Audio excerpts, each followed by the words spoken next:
The champ is here. Oh shit, y'all, this is 18 ball. The champ is here. The champ is here.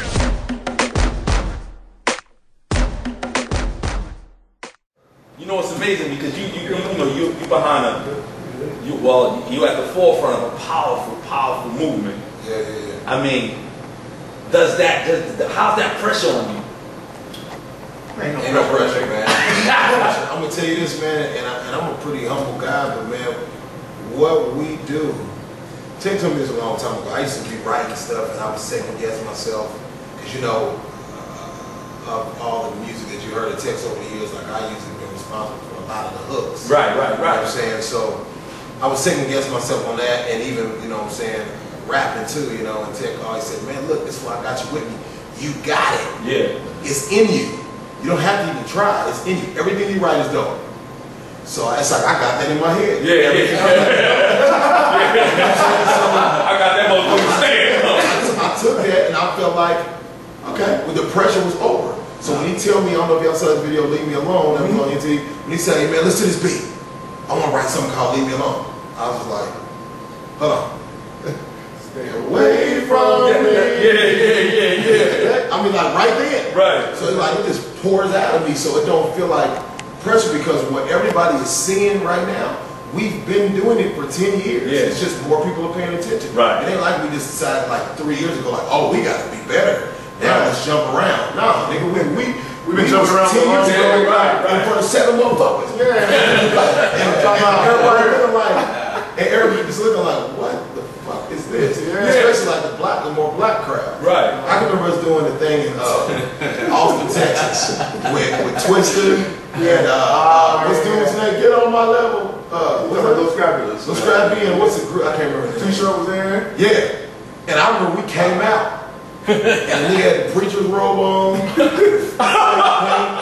red spikes, and you know, when I come out, I'm like, you know what I'm saying, Gene Simmons and motherfuckers, and all the black people was like this. They didn't know what to do, nigga. And I got out there and said, stop it up. I mean, what the hell be that? The motherfuckers like, whoa. It was like, okay.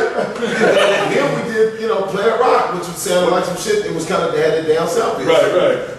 Bum, TECHN9NE. Yeah. The whole crowd. You know, it's back to the fact of saying, you know what? If you want to win, this is what you gotta do. Sure. You gotta put in that. I keep it 100 military grind at all times, man. Shit, hands and kiss baby. Yeah. That's all it is. It's like, that's the one thing to keep you going in the business is relationships. Yeah. Relationships will take you from here to the end of the world. Because looking at it, you'd rather work with a cool dude who has the talent rather than an asshole who has a little more. Because you think about being in the studio with this type of dude, you're like, man, I don't need this nigga. I can pay this dude a little less or a little more, and it's like I can have a comfortable session and I can still get what I need. Right. And it's like a lot of times dudes gotta understand that. You know? Yeah, man. I've seen this. It's like been a wave, man. You know what I mean? I've seen us go from having 7 people in the audience to selling out the House of Blues to having to move to a bigger venue. You know what I'm saying? Like Denver, we started in clubs. Then we started going to the little theaters. That little theater first held 800, Yeah. and then they expanded it to like 1,600, and we started selling that out. Then so many times we had to move down the street, you know what I'm saying, from that venue to the 4,000 holder, and we sold that out so many times to where now we go to Red Rocks, you know what I'm saying, where it's 10,000. And we see it grow. We see it grow, and we keep on seeing these waves coming. And you know, at my age, you'd be like, damn, I wonder when this shit, you know, you always thinking, I wonder when motherfuckers gonna start singing that shit. Yeah. But I keep on getting this wave, these waves, and this other wave is coming to where now everybody on the outside of my underground is finding out about me.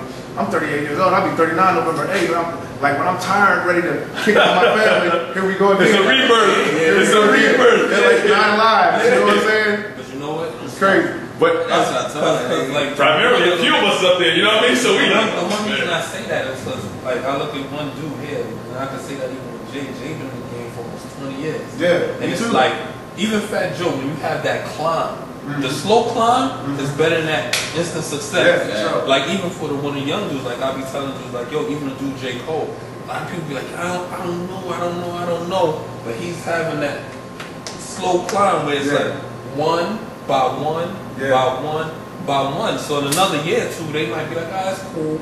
You know, you can compare him to Nas, because Nas had that with Sony. He was like, oh, I thought you said this was the dude, like Rakim.